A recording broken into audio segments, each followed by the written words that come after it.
All right. Stephen A. Smith gets embarrassed after disrespecting black women by what's his name? Jew Almighty. See, I heard about what he said recently. Apparently, he had some inflammatory things to say about Jasmine Crocket. So let's approach this with a degree of impartiality before we step foot into the arena. You know, I don't want to make any assumptions. But Stephen A. has a reputation for being a raccoon. So I gotta watch what I say so that way I don't get my shit nuked. But you know what I mean. Come on, Stephen A., bro. Dogging the black women. And I hope Jasmine Crocket is listening to this. Is engaging in verbiage and rhetoric for the streets. And you being all disrespectful. You get loud and all in your feelings about Braun. That man put his hands on me, I would have immediately swung on him. When you talk to a white billionaire, you humble. And you come back on your show talking real respectful, mild manner. Well, you know what? Listen, I did it. People, headlines are headlines. I certainly meant no disrespect towards him at all. Stephen A. Smith is facing a lot of backlash for using his platform to criticize black women, especially as he started to pivot into politics while using conservative talking points. Now, Stephen A. built his entire career off being critical of black athletes, and that was easy for him to do because professional sports, especially the sports that he covered, are full of black athletes. And a lot of fans would agree with him tearing down another player as long as it wasn't their favorite. But now Stephen A. is making a very deliberate shift into political commentary. Our debt is $37.8 trillion. Somehow, some way, the taxpayers been paying this, been throwing money, because we all look at our check, and it's been going to the government. And somehow, some way, you're supposed to be doing something constructive and productive enough to make sure that we don't have that kind of deficit. It isn't happening. A government shutdown is going on right now. Where bias becomes more difficult to hide and the weight of your words hit much harder, especially in today's climate, where MAGA is on a non-stop offensive against minorities and liberals. Fight back, white man, fight back, white man, fight back, white man, fight. See, in order to get into politics as a black person on the conservative side, all you have to do is debase the black community and regurgitate outdated, not even outdated, but just racist talking points.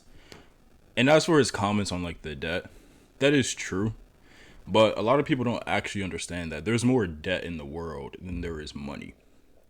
And so it's mathematically impossible for you to pay back the debt, and it's a manufactured issue that's designed to keep people in the trap of believing that somehow, some way, your taxes contribute to society or to the economy, and it kind of creates this fallacy that the economy is this really fragile machine where everybody has to do their part, and if one person doesn't pay their dues, then the whole system collapses, which is why we need to tax people, which is why it's important that everybody, is put into the labor force, otherwise the system collapses. And the truth of the matter is that everything, with especially in a post-industrial era, a lot of things are completely automated.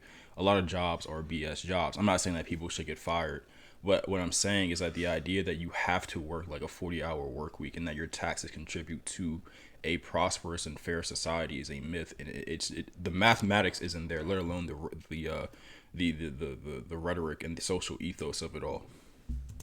Fight back, white man, fight back! And just like all these other black conservatives, Stephen A. will never criticize Republicans. He has nothing to say about the right, their policies, or behavior. And that really became clear during this shift of his, where he basically told everyone to get over the Epstein list. You're in an uproar off the Epstein list? That's all you've got? It's really, really surprising that this matters. Of course, I think there's a list, but I don't know. I suspect, but I have no knowledge, nor do I care. It's Friday night. I'm getting ready to go out and enjoy myself. I'm getting ready to have a nice weekend. I could give a damn about the Epstein client list. It has no effect on me whatsoever. I have a life. I don't understand for the... This is just a horrible take, because you have to understand the gravity of the Epstein list. Like, whenever you hear in the news about like an individual who was R-worded or essayed, right, it's tragedy. Now, amplify that, multiply that by thousands of children. Thousands of children. And he's saying, I could care less about it. This isn't like some fringe topic or some conspiracy. Thousands of children were and are still being victimized by the global elite who run this country and other countries, who run the entire global system. And he's saying, it's Friday night, I could care less. If your daughter was on that, was a victim of these men, would you care? If your daughter lost her innocence because of these men, would you care? These people like this are horrible. Like, whatever. For me, why this matters so much to these. I'm talking about people losing it. They're crying on camera. They're talking about resignations. They're pissed off about everything. I'm like, really?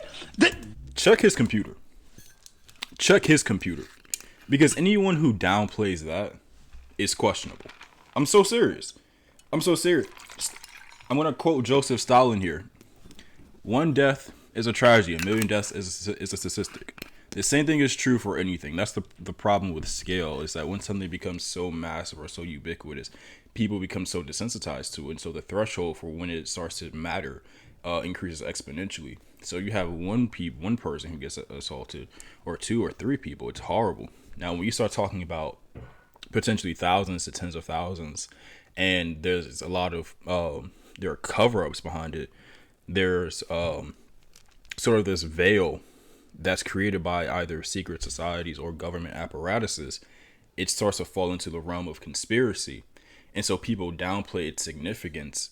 And then whenever you hear about a new woman being another woman coming out, or a new name potentially being part of the list, you're just like, oh, okay, whatever, because it's already in the backdrop of the ethos. And so it becomes more of an afterthought than a critical point for which we could potentially erupt the entire system from. With all the stuff going on in this country, with all the power that you possess because of the cachet and the influence you have because of your connection to this administration, that's why you upset at Trump. I didn't blame Trump one bit for looking at them and saying, really? That really matters to you? And because the prospect of your leaders being part of an international child blanking ring that was sanctioned by multiple governments is abhorrent. I can't even begin to I can't even begin to put into words how serious that is. And he's over here downplaying that shit. Like, what? What is wrong with these people? Kimmel was shut down, the entire internet was up in arms, defending our rights of free speech. But Stephen A. did the opposite. He knew free speech was being threatened, but refused to stand up for free speech by telling people not to challenge Trump and to stay out of his way. With Jimmy Kimmel and this whole brouhaha he finds himself inflamed with, it's not that, oh my God, you can't say a joke. I am incredibly alarmed by what appears to be our First Amendment rights being attacked. This is what I do for a living. I don't like that. But you know he's coming. And you know part of the reason why is to get back at everybody who tried to take him down. They didn't try to keep him out of the White House and that was it. They tried to throw him in prison. The man is coming. And you have to adjust accordingly. He has no smoke for MAGA and refuses to criticize conservatives at all. But when it comes to black women, that is a coward right there. Doing their jobs, suddenly he has the time and all the smoke in the world. How many of you are able to think that for a second that you're able to bring street verbiage to Capitol Hill and that's gonna work for you? It's ugly and cowardice, especially given the size of his platform, because now his words just aren't entertainment anymore. The MAGA crowd eats it up and it gives them more ammunition to use against people like Jasmine Crocket. These are the same people that have been exposed over and over and over for racism and for pushing far-right policies that they know will hurt minorities and really Americans in general at this point. This time last year, the rice price was about 40% higher than it is now. The inputs costs have gone up. So after a horrible year last year where most farmers in Arkansas Delta lost money, this year's going to be worse. So when Stephen A. implies that Congresswoman Jasmine Crocket, a lawyer and elected official, is being too street, we all know that's coded language to be able to call her ghetto. For the simple fact that she's unapologetically black and using her voice and platform to speak out against what she thinks is wrong. Okay, so when Marjorie Taylor Greene was spewing all types of nonsense and pejoratives in a classless manner. Nobody had anything to say about that. You have a president who's illiterate, right? And who's constantly making offensive jokes about people. And the response that we get from his supporting base is that, oh, he's just based.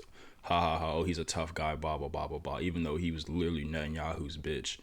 We saw him like pulling out the chair, rolling out the red carpet for a foreign leader. But whatever, right?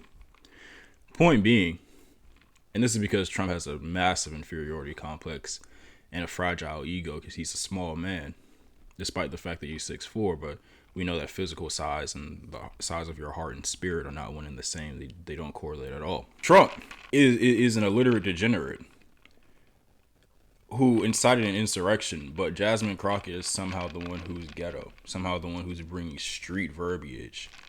But if you actually understand linguistics, then you know that slang over the course of time ends up becoming integrated into the common lexicon.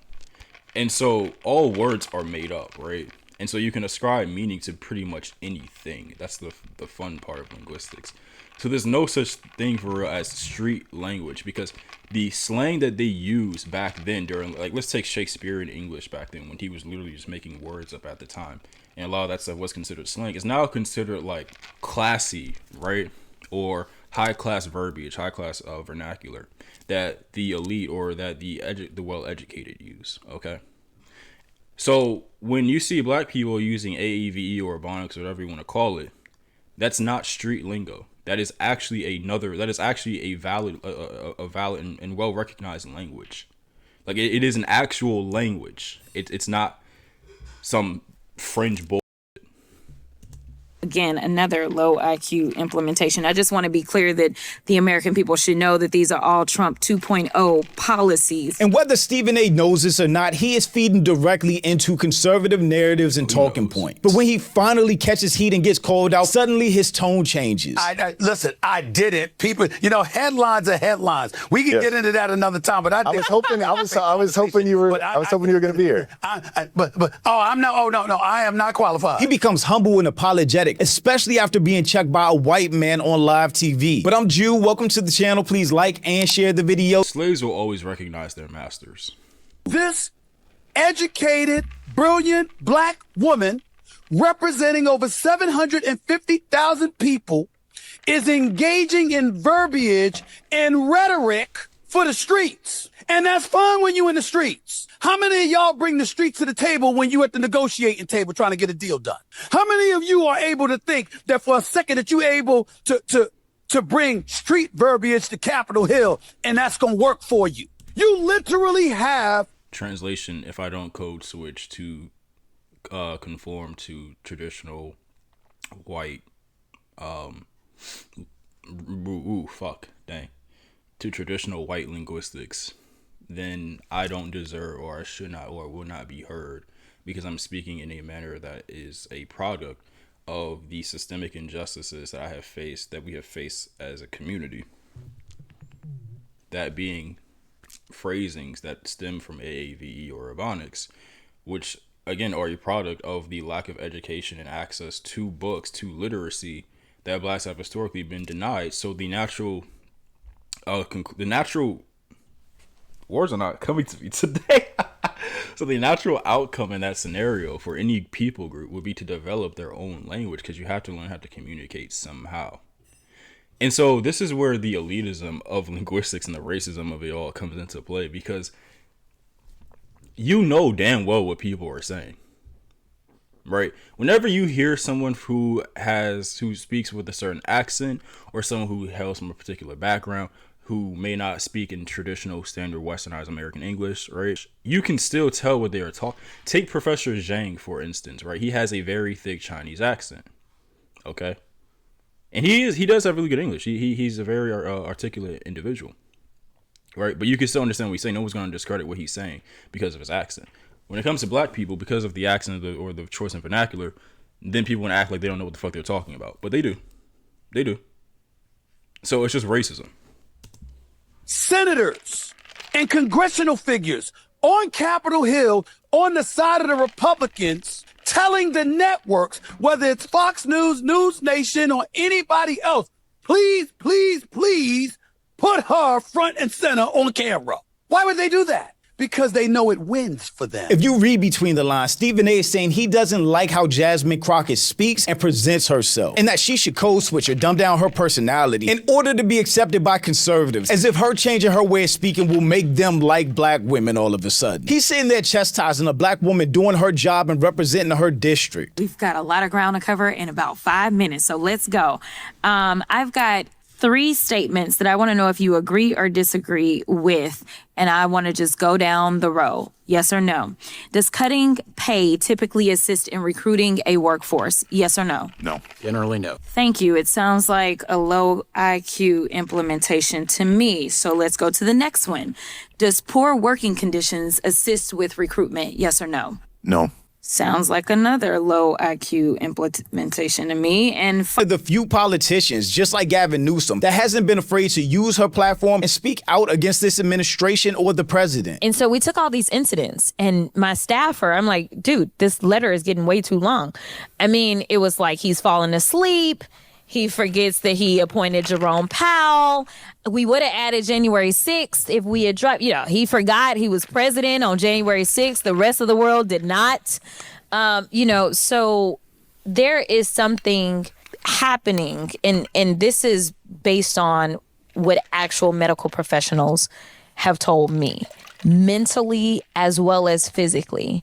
And then after they put out their report of his most recent physical, it has only led those on the medicinal side to think for sure that he had a stroke. Very well spoken if you ask me, but because of her stances and her fearlessness in speaking out, she's been attacked by MAGA, conservatives, and even the president. Jasmine Crocket, let me tell you, before you even ask, she's a very low IQ person. I mean, if we ever had to pass an aptitude test, that's the one should take one, because she shouldn't even be in the crowd. So I have no idea what you're going to, but I don't think we should waste our time. This is a low IQ person who I can't even believe is a congressperson. Between her and Ilhan Omar and the group. I met the head of Somalia. Did you know that? And I suggested that maybe he'd like to take her back, and he said, I don't want her. Just like Stephen A using words like street, we all know when these conservatives say somebody of color is low IQ, exactly what they mean. And of course, it's just a racist dog whistle. It's outdated. Nick Fuentes said the same thing. Charlie Kirk has alluded to this as well. I think he's even said it. He said it. He's just outright said it too. Before he got kirked.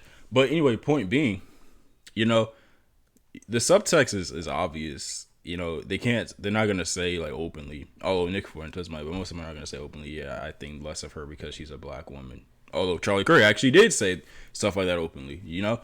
Point being, we know what the fuck they mean. But I always find it funny how the people who are often obsessed with like the correlation between IQ and race don't understand that correlation doesn't equal causation, the confounding variables that factor into IQ, and then the fact that there are between like 11 and like 1,000 different types of intelligences, if not more, because of the range of intelligences. There's so many different, like I'll use an example, right? This is fictional, but Goku is a genius, right? In Dragon Ball, Goku is a genius. He's a fighting genius. He's second to none, right? There are so many ways to measure intelligence that goes beyond like how well you can do Pythagorean theorem and things like that. There's pattern recognition, which is what I excel at. I'm also very neurodivergent, so there's that. But I'm neurodivergent for a different reason. I have a different thing going on. The fact of the matter is that there's musical intelligence, there's naturalistic intelligence, which is something that a lot of people today lack, that our ancestors had a stronger proclivity towards. And so when people say, okay, today we're more advanced or smarter than we were in the past, no, we're actually not. Just because you have an iPhone and can order pizza with a drone doesn't mean that you're smarter. If you go back into the past, can you tell people how to make electricity, or how to harness electricity, I should say? Honestly, ask yourself that question. Do you actually know how to harness electricity? No, you don't. Can you start a fire from scratch? Most people can't. Although there are a good amount of people that can. Can you tell what plants and herbs are good and which ones are poisonous? Can't do it. Someone, 2,000 years ago probably could. Someone in Mesoamerica probably could. You can't. They would be more adaptable to their environment than you are.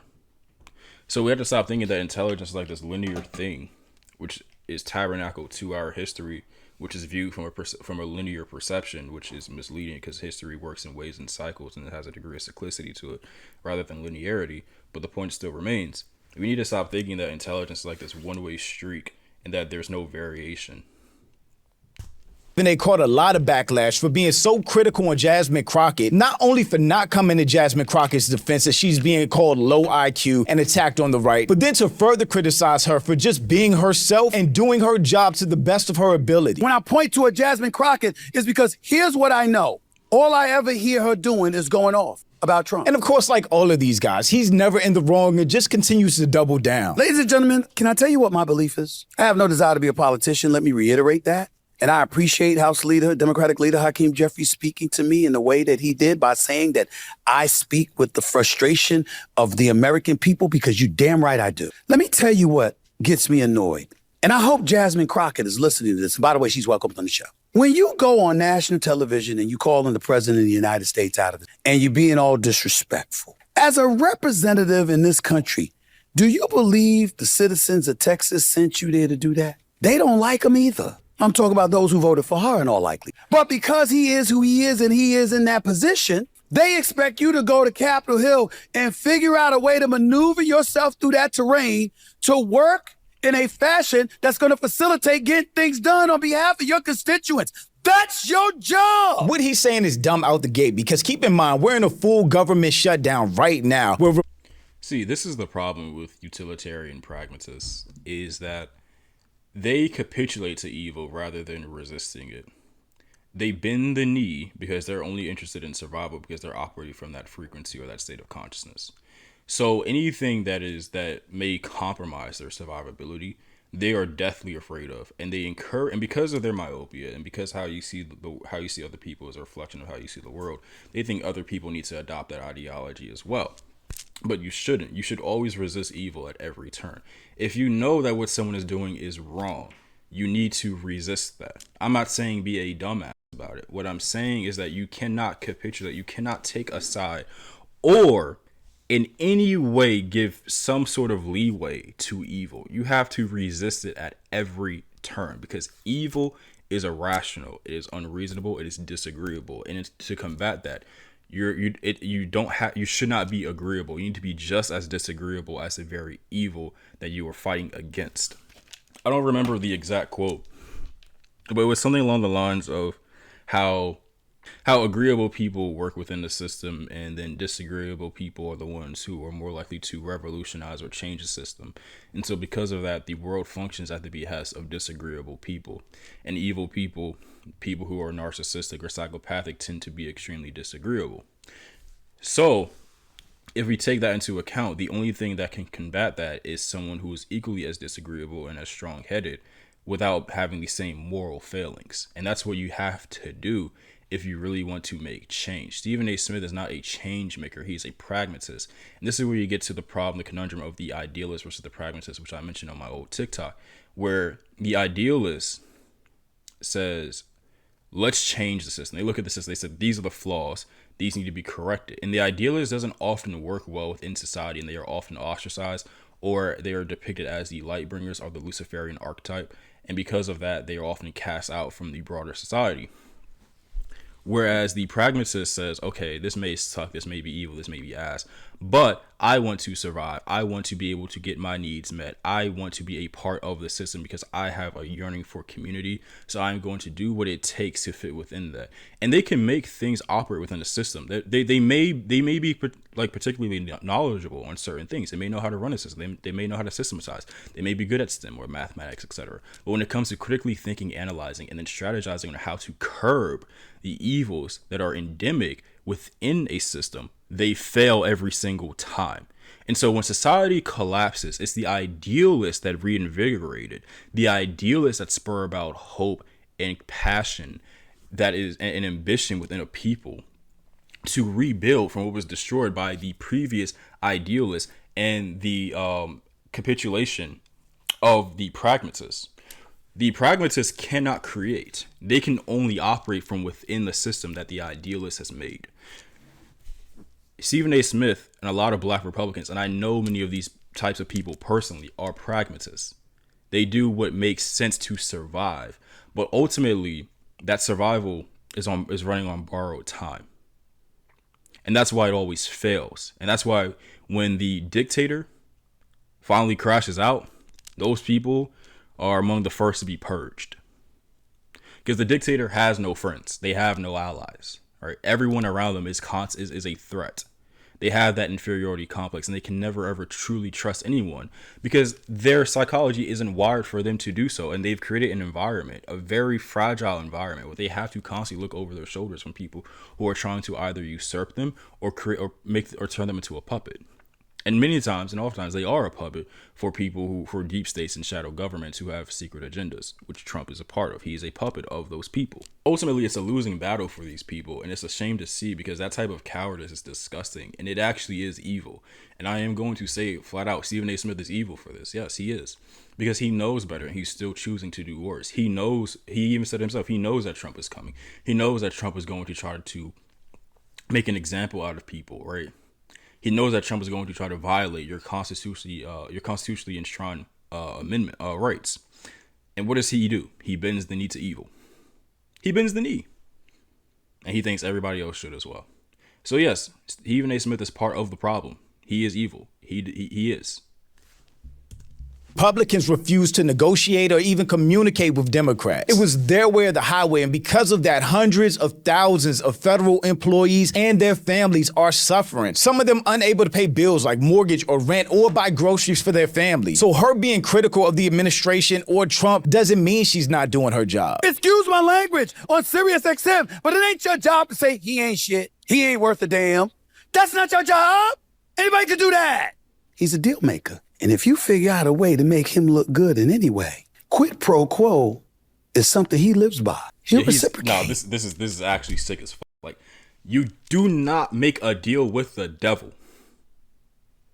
And if Stephen A. Smith is a Christian, which I'm assuming he is, I think he has alluded to that before, he should know this. I'm not Christian. I'm not religious, but don't mind the change. The change is hard. I fuck the change. But my point still remains. You never make a deal with the devil in whatever form that looks like, however you want to interpret it, esoterically or exoterically. You never make a deal with the devil. Never ever. Because they don't stop. They constantly consume. They're cannibalistic, just like the capitalist system has to constantly consume. The dictator is the personification of capitalism, especially within this context. They constantly take, they constantly need more. They need more validation. They need more approval. They need more praise, right? They need more monuments to their name. They're never satisfied. So you don't make a deal with this person. You do everything you can to get them the f out. I genuinely hate these people. I genuinely do, bro. Like, I cannot stress that enough. If you know that, why you can't figure it out? Stephen A. always just comes across like a weasel with no backbone, where he's willing to kiss whatever ass he needs to for money or exposure, but not willing to stand on business for anything. Yep. Meanwhile, this is the woman under constant attack still doing her job. She's also not afraid to point out and speak the truth. Permanent tax breaks for billionaires and excuses about healthcare tax subsidies. $20 billion for Argentina, but American soybean farmers catch a double dose of hard times. Young Republicans share racist and rapist messages, so we can now agree that the red hats are the new white hoods. I think a lot of people agree with her, especially after those young Republican text messages were leaked, which we already knew. But now that it's come to light, it makes any person of color still supporting these conservatives a super sellout. And that's not the only black woman Stephen A. had a lot to say about. He also criticized Serena Williams after the Super Bowl. The Serena moment for me? Yeah. Oh my goodness. Let's just give her... Well, you can say give her a props, but Shannon brought it up, so I'm going there. I'm going to be like, if I'm your husband, I'm like, why are you up there dancing or something? I wanted my lips trolling.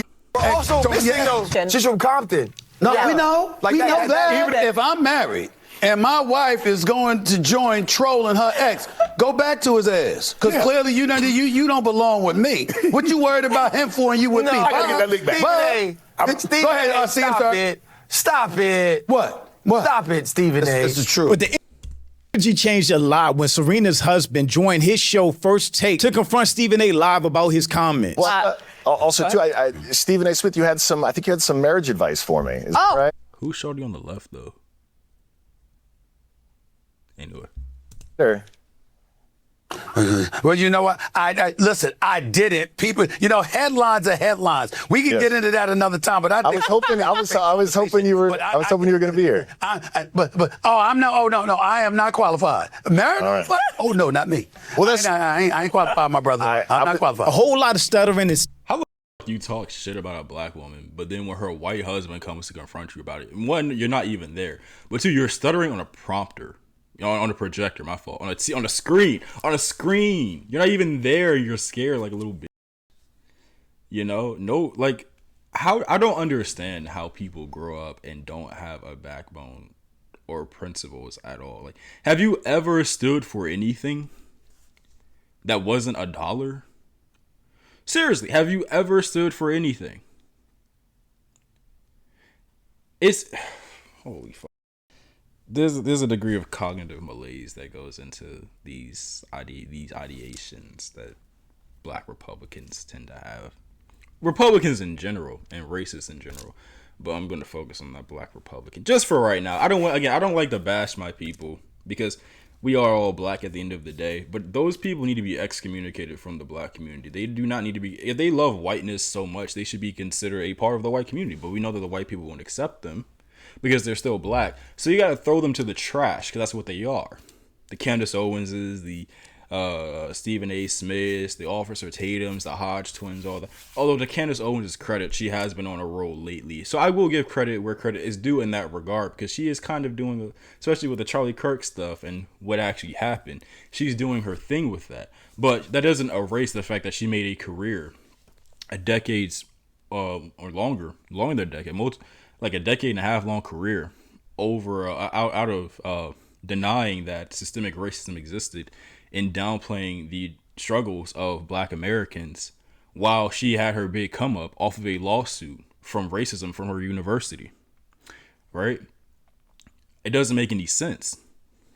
These people are psychotic. You know what I mean? Like, they willfully engage in delusional talking points that are incongruent with reality and then appeal to a class of people who hate them, but see them as a sort of token. But like I said, all tokens get spent eventually, and they all have their time. And Candace Owens learned this, What do they call it? It was this is basically to be a black conservative. And Vivek Ramaswamy, he's not black, but he would be an individual who falls into this category. It's a humiliation ritual. It's like, how far are you willing to go until you say that enough is enough? And a lot of people take this to their grave and they live for nothing, essentially. They're hollow, they're empty. Their lives really don't have any meaning besides degrading and debasing their own people. And like I said before, the white people don't respect you because they know that you're a traitor to your own people. And then the black people who are conscious don't respect you either because they know you're a traitor to your own people.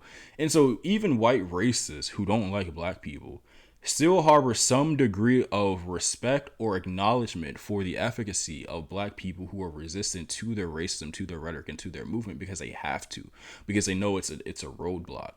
Whereas with the black conservatives, they look down on you even more. You are at the lowest of the totem pole because not only are you black, but you're also a traitor. And they know that they can't fully trust you and that you don't have a backbone or a spine and that you actually don't have any morals or principles. So you can't really contribute anything to their movement aside from being like a proxy to bring down your own people. It's a damn shame. It's a damn shame. And they do this all for a little buck. This is where we get into things like consciousness and the spiritual psychology of it. When you're in that constant survival mindset, right? When you grew up within that mindset, and because of repetition eventually becomes perception, right? Your perception is reinforced through repetition. And so because you have repetitively been in that survivalist mindset, maybe you did come up. Maybe, you were at the bottom and you came up. And you're grateful for the fact that you did come up. You're grateful for the money that you didn't have before. You start to identify with the system. This is part of the reason why a lot of immigrants are conservatives. And I made this in my video when I assessed how white conservatives were turning on the Hodge twins. But they identify with the system that they believe has allowed them to ascend, when really they're given the scraps. So like the millions that you get, hundreds of thousands of dollars that you get as a black person or a non-white conservative, It's scraps compared to what the ruling elite actually have, the white ruling elite have. So they throw you a little bone, and you think it's a buffet. You haven't even seen the buffet. You can't even comprehend how much wealth and money and power. So they want the system to continue because they believe that now they are a part of it because they benefit from it in some way, shape, or form. But it's the world's tallest midget type of thing. You benefit from it relative to everybody else, everybody else within your race who has been exploited by it, and you as well have been exploited by it. That's why you had to work so hard to have your come up. So like in Stephen A. Smith's case, I know he mentioned before how he came up from like eating noodles in college and being broke. And yeah, that might be true. That might be valid. I don't know his whole biography. That might be true. But when they have that come up, now they're thankful to massa for allowing them to have just a fraction, a modicum of what they deserve, a modicum of what they would have had systemic racism not been an obstacle, right? A modicum of what they are owed via reparations because of the amount of wealth and resources that were extracted from slavery. Okay, but that's a whole other topic, but it still factors into it. These people are pathetic. They're constantly in that survival state of consciousness, and they never evolve beyond that. And they make themselves a slave to that system. And this is willful. I want you to understand. This is a conscious choice because he knows better. He knows this is a conscious choice. They love their own enslavement. They love the system.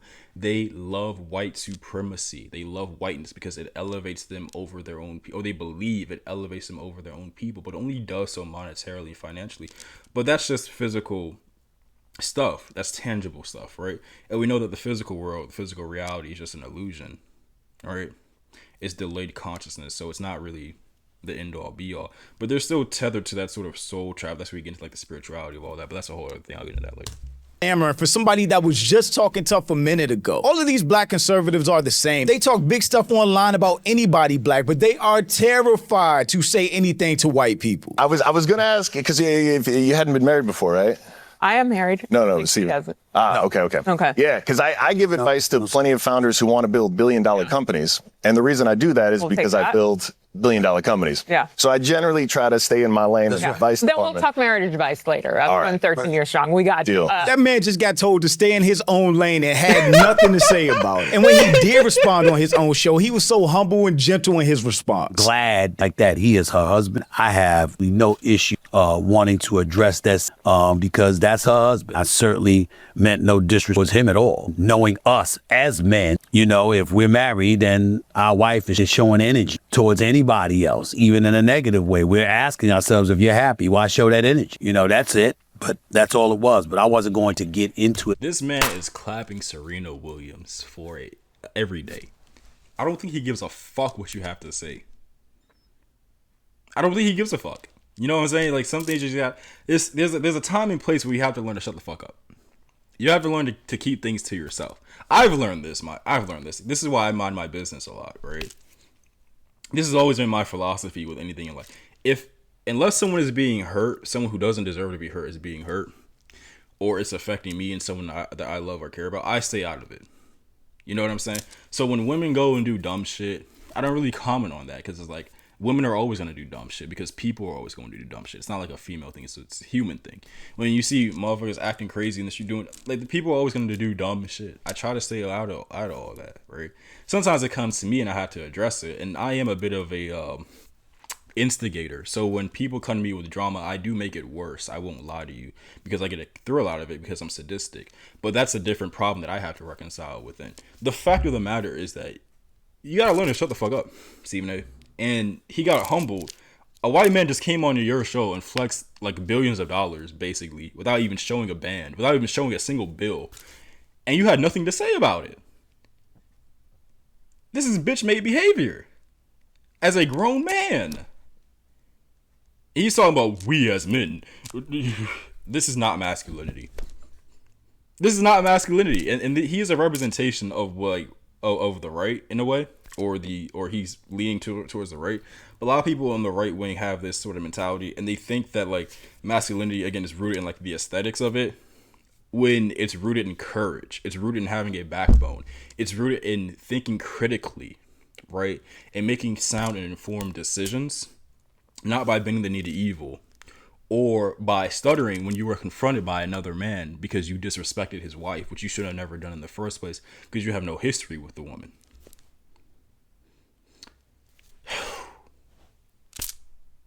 Let me calm down. I get a little passionate, and I'm also a little tipsy right now. It really helps with like the assessments, but anyway. On national television, I'm a professional. But peep how different the energy is when he's discussing his confrontation with LeBron. That man put his hands on me, I would have immediately swung on him. Immediately. And of course, a lot of people saw the energy switch up and was calling out Stephen A. for it. Come on, Stephen A., bro. You get loud and all in your feelings about Braun. When Braun, he talking to a black billionaire, but when he talking to a white billionaire, you humble. And you come back on your show talking real respectful, mild-mannered, man. Hey, bro, listen, bro. And you dogging the black women. Like, bro, let's stay out of politics and stick to talking about sports you never played. All right?